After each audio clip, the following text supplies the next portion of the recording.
So, ayan na nga guys, malambot na yung ating kanin ng baka at ilagay na lang natin yung sibuyas. Ayan, nalo na natin yung mga dapat ilagay. At meron din tayong beef cubes. Ayan. Tsaka yung patatas guys. Ayan. Pati sili, halo na rin natin guys para masarap-sarap ang anghang habang humihigop tayo ng sabaw kahit kainitan.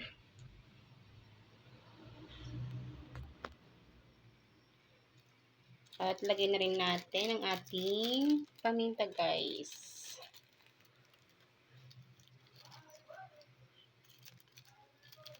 O diba, mas madali kasi maluto ang ating karne pagka ginagamitan natin ng pressure cooker para tipid tayo sa gasol. So ayan. Antayin natin ng ilang minuto pa guys. Sarap humigop ng sabaw. Kaso nga guys, pagkainom nyo ng o pagkakain nyo, yan, inom kayo agad ng may tatubig kasi alam nyo naman ang baka mataba.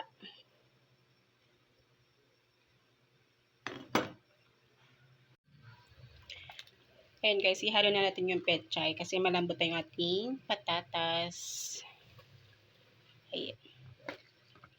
Mas maraming pechay, mas masarap guys.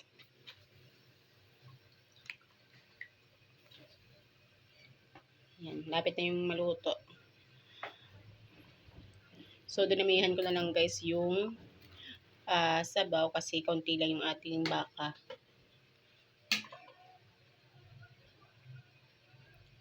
Yan. Wait pa natin ng ilang minuto guys. Masarap humigop ng sabaw. Kahit yung sabaw na lang guys, no, yung ating ulam, solve na tayo. Hello guys, ayan ang ating nilulutong nilagang baka. Yung mas malaki pa ang lutuan guys kaysa niluto mong baka. Ang importante, mas marami ang sabaw. Kasi mas masarap pa humigop ng sabaw. Kahit kainitan guys. Tapos yung anghang. O diba? Ito na rin guys niluto sa pressure cooker para tipid tayo sa hugasin. Lalo na ngayon wala kaming tubig. Ayan, thank you for watching guys. Tara!